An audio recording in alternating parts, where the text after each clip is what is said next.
Hi, I'm Joe Chili. Mornings from 7 to 9 with Buffalo's classic oldies from the 60s and 70s on the Big Weck. Joining us on the Big Weck's Buffalo on the Rise today is Vince LoTempio from LoTempio Law. Vince, welcome back. Hey, thanks for having me again. I appreciate it. Nice to see you. Let's talk about patents and things like that. Nightmare scenario, okay? What's the worst thing that can happen if you skip renewing your trademark?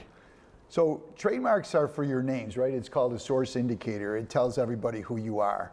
And you know, entrepreneurs and new startups, you know, what happens is they don't do a search. They don't know that somebody else is already using the mark. And then in the nightmare scenario is they have to stop after they put the sign up on the building. They put 75,000 labels on products, and all of a sudden they have to take them out. That's the nightmare. And those are true stories. I had a client locally. You know, we had Lake Effect Diner against Lake Effect Laundry. We had a couple different ones. There was a guy, he put up a pasta company and a macaroni company on Transit Road, and Vinny Lesh, and didn't do a search, and the big corporate company comes in and makes them take the sign down and start over from scratch. So you know, the Supreme Court case is there's a bunch of them. You know, the Hershey case where it looked like a chocolate chip, and the Hershey says it looks too much like our Kiss, and it went all the way to the Supreme Court. And then there's another case I gave you on my list here, where Jack Daniels stopped a toy company from using a parody of the bottle, and that one went all the way to the Supreme Court. I don't know if you recognize the parody of Weird Al Yankovic. Yeah. He sings all the songs. Mm-hmm. So in copyright, parody's okay, but in trademark, you know, I usually, if it's close, you know, people come up to me, is this too close to the Coca-Cola bottle? I say, if you have to ask the question, then you probably already know the answer. What about, you know, say for instance, somebody said, and this is, you know, just off the top of my head, if somebody said, you know, the best bread in New York State, and then someone else said the best Italian bread in New York State, can you change just little nuances and make it okay or no? So those are, you know, self-aggrandizing statements, and it's hard to even get those registered. But the rule is that it's confusingly similar, not identically the same. So if you have crystal clear cleaners, all K's, and somebody has it with all C's, the trademark office, when you go to register, will look at that as a phonetic equivalent and say it's too close, and when they're not going to let you register that. I remember, you know, when I was, you know, doing the radio thing, you know, somebody would come up and they'd say, we're going to call it Soft Rock, and somebody says, we're going to call it Soft Favorites, you know, things like that. So they try to see, you know, if they can do it. If in the event that you use somebody else's trademark or something of that nature, what do they do? Do they sue you? Do you have to pay them for the use of it? What's the end result of that? Yeah, so, you know, everyone says, can I do a cease and desist letter? Let's stop them from doing it. So first, that's the thing, you want them to stop it. But yeah, they can sue you for damages, and they can sue you to stop it. And, you know, and if you want, you know, we worked out deals where they're called coexistence agreements, where you can coexist, and then you pay for that. There's a licensing agreement. You license to use it.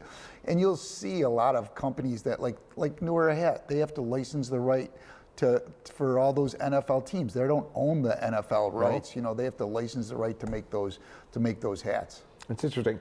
You know, what's a conflict check?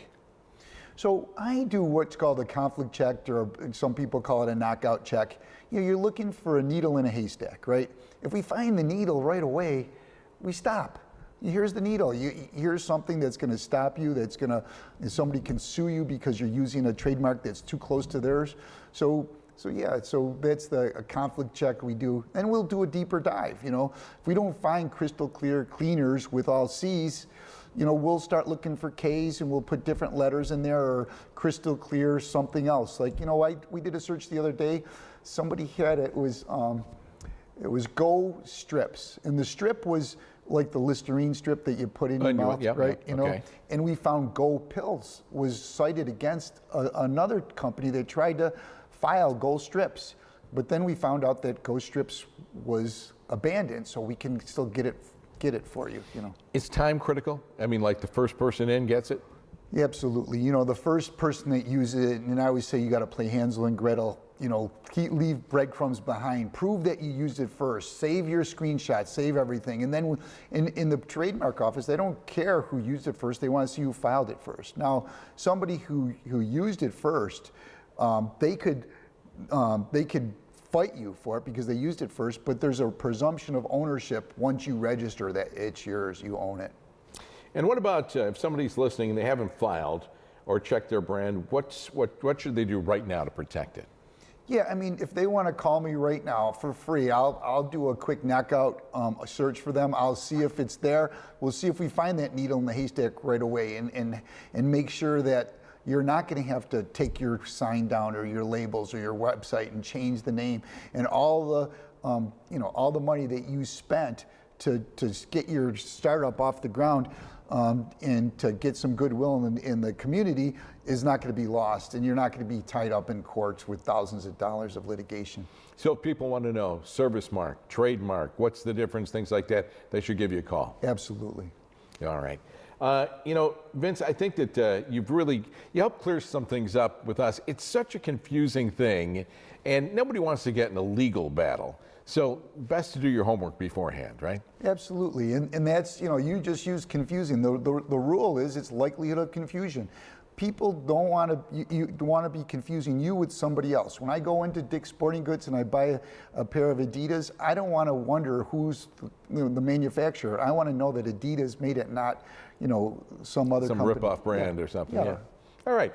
Vince LoTempio. For more information and answers to your questions, contact Vincent LoTempio by calling 716-216-5000 or go to lotempiolaw.com. Sponsorship and promotional consideration for the preceding segment was provided by Vincent LoTempio. And you can start your weekday mornings with me and classic oldies from the 60s and 70s on the Big Way.